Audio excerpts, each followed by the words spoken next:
Iran और Israel युद्ध में अभी जो सबसे ज्यादा चर्चाओं में बना है, जिसको लेकर पूरी दुनिया में एक डर का माहौल है, वो है स्ट्रेट ऑफ हॉर्मुज। आखिर ये क्या है? तो देखिए, एक समुद्री रास्ता है जो ईरान और ओमान के बीच से होकर गुजरता है। ये वो रास्ता है जहाँ पर पूरी दुनिया का 20% इम्पोर्ट और एक्सपोर्ट होता है, कोई भी सामान। इसे जो है ईरान ने ब्लॉक कर दिया है। अब अगर ये रास्ता ज्यादा लंबे समय तक ब्लॉक रहता है तो कहीं ना कहीं दुनिया का जो व्यापार है 20% अगर हम कहें तो ये रुक जाएगा, जिससे पूरी दुनिया की इकोनॉमी को इफेक्ट कर सकता है। अब अगर हम भारत की बात करते हैं तो भारत के लिए क्यों खतरा साबित हो सकता है या भारत की इकोनॉमी को क्या इफेक्ट कर सकता है? देखिए, हाल फिलहाल में तो भारत के लिए एक खुशखबरी है कि वहां पर ईरान ने जो हरी झंडी दिखा दी है भारतीय जहाज़ों के लिए, और कुछ जहाज भारत की सीमा में पहुंच चुके हैं। लेकिन जिस तरीके से ईरान और इजराइल के तेवर दिखाई दे रहे हैं और बड़े देश भी इसमें कूद चुके हैं, अमेरिका पहले से है, रशिया भी इनडायरेक्टली कहीं ना कहीं ईरान को सपोर्ट कर रहा है।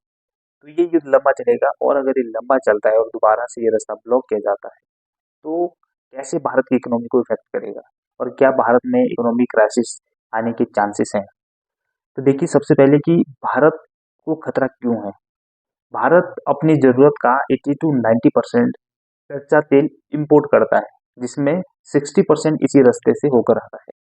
अब अगर इस रास्ते को ब्लॉक किया जाता है तो अंतर्राष्ट्रीय बाजारों में तेल की कीमतें बढ़ेंगी, जिससे कि भारत में भी पेट्रोल, डीजल और गैस की कीमतें बढ़ने के चांसेस हैं। और कच्चे तेल के साथ अन्य भी चीज़ों का असर पड़ सकता है। एलपीजी हो गया, एनजीटी हो गया, उर्वरक के लिए कच्चा माल जो भारत को कृषि के लिए चाहिए होता है, पेट्रोकेमिकल और प्लास्टिक उद्योग के लिए कच्चा माल। तो ये सब चीज़ें भी इसी रास्ते से जो है इंपोर्ट होता है। अगर ये रास्ता बंद होता है, इन सब चीज़ों का जो है प्राइसेस बढ़ेंगे। अब आपको यहाँ पर एक चीज़ समझनी है कि ऐसा नहीं है कि अगर तेल की कीमतें बढ़ जाती हैं तो सिर्फ पेट्रोल और डीजल ही महंगा होगा। देखिए, तेल का इस्तेमाल अन्य बहुत सारी चीज़ों में होता है, जैसे ट्रांसपोर्ट में होता है, बिजली में होता है, उद्योग में होता है। तो तेल की कीमत बढ़ने का मतलब ये चीज़ें भी महंगी हो जाएंगी, और जो कि इकोनॉमिक्स को इफेक्ट करता है।